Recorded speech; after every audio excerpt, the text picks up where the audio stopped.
Go Catch a Goose, Chapter 16, Part 1. Deku maneuvered the plastic trunk from the back of the helicopter, squeezed by the stretcher and equipment to the open door, where he looked outside for Ochako. She was a few steps ahead of him out on the landing pad, and he couldn't help but pause.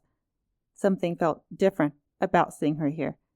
They'd wandered around the shopping center, a baby store, and come all the way to the island, so that by now, Deku was no longer expecting her to run off and disappear. But her being here, really here. Her head turned to the side, lips parted slightly, gaze and exploring around and up at the hills and trees. The tension in her shoulders that he'd seen early in the afternoon seemed to have eased away, so that with her hair cut neatly below her jaw, her neck appeared slender and long.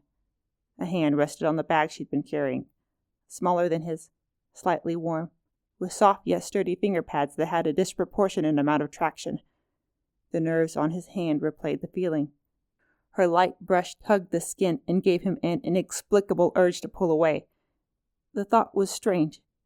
It made no sense to want to let her go. The next second, she turned. Her eyes met back with his, and a smile pinched her cheeks pink. Deku grinned back and felt something heavy shift in his stomach. Having her reach out to him was an unexpected blessing. From there, the beach was close enough to head out on foot.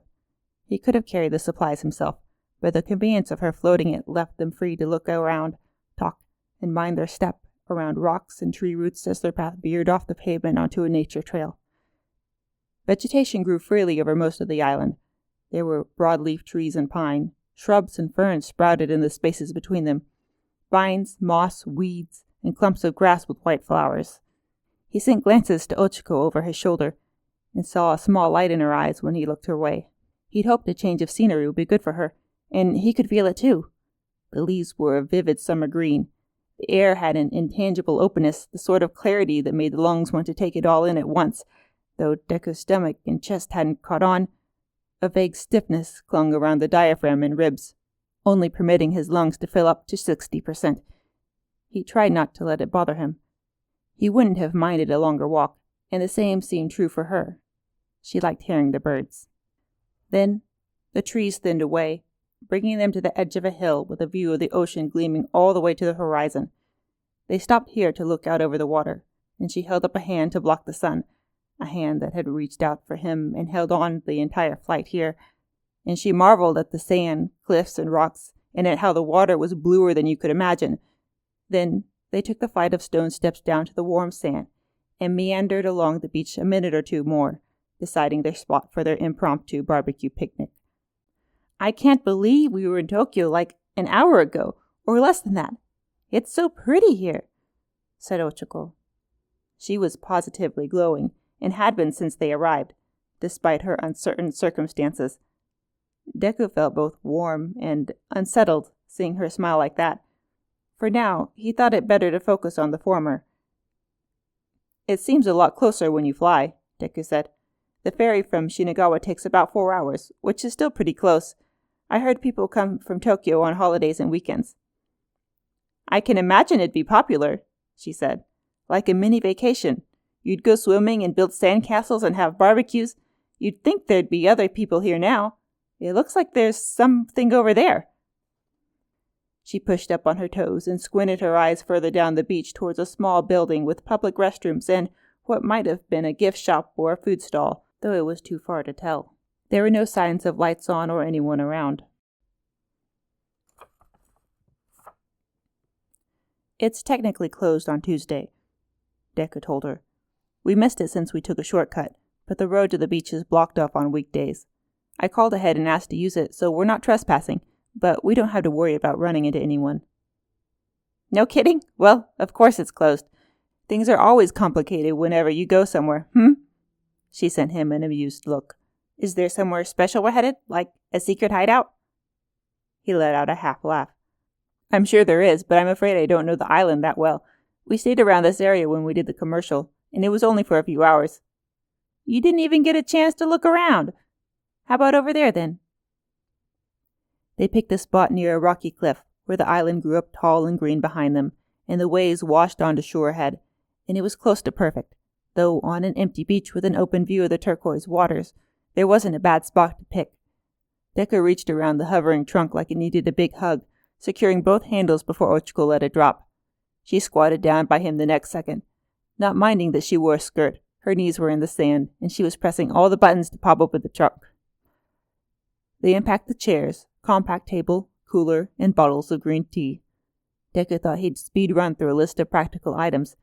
She called it a treasure chest, with a mosquito coil that smelled like summer, and a couple of towels so that they could get their feet wet. If the baby had exhausted her the past few weeks, she wasn't letting it bother her now. Her enthusiasm bubbled over, and even with the tightness around his ribs, Deku wanted to join in. He found himself over-explaining how the staff at the outdoor store recommended different grills, gas versus charcoal, small and large, beginner-friendly versus seasoned camper. Ochako didn't seem to mind. If anything, she egged him on, so she heard about how he'd picked the yakiniku restaurant for their catering specialty, and their sauces, and that they'd actually had potatoes on the menu, and he wished he'd ordered some since she started joking about coming to an island with a trunk full of potatoes. "We wouldn't be able to grill anything if you only brought potatoes," Ochako said. Deku processed this for a second and a half. "Right, if we only brought potatoes, we'd have no grill, or sauces either. We'd have salt." She pointed to the water. "Lots of salt. We'd have potatoes and sea salt.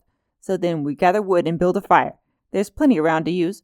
We'd pick out a few good sticks and roast them like marshmallows, except they're potatoes." Deku could tell it wasn't funny. He wasn't usually funny, but she sputtered and giggled anyways.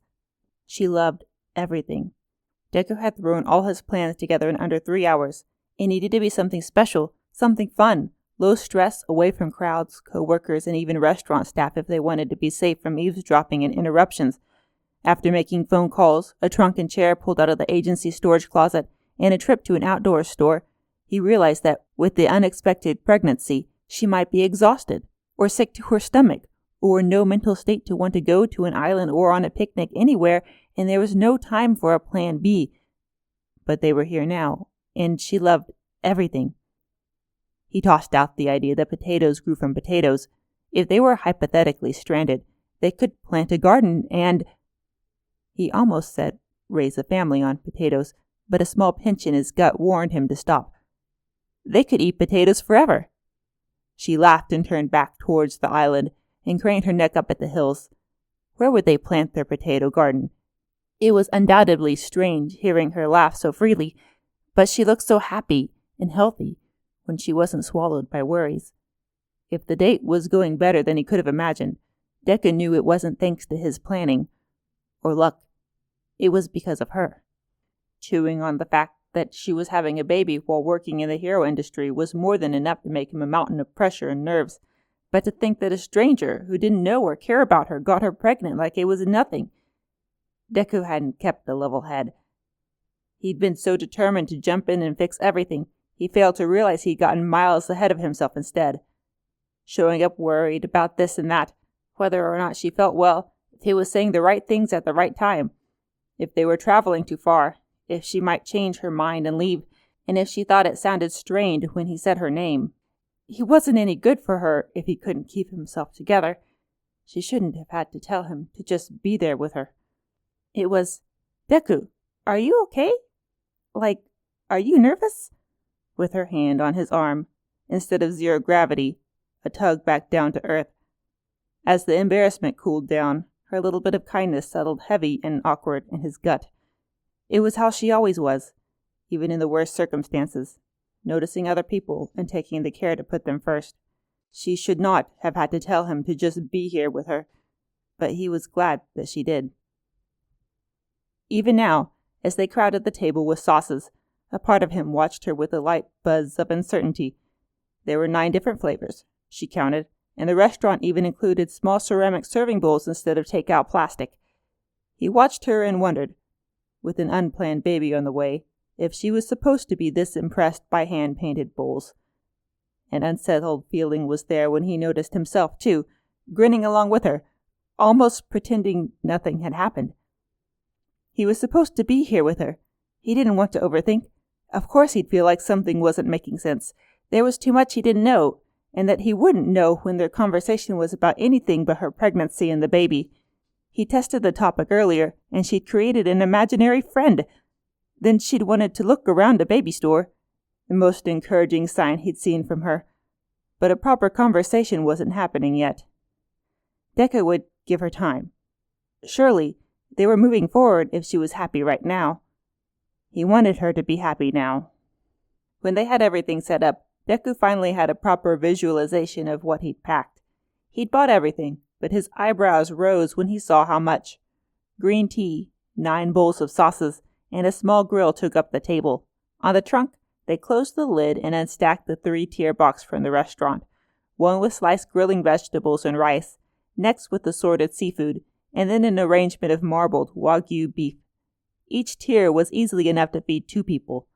Well, better to have leftovers than not enough.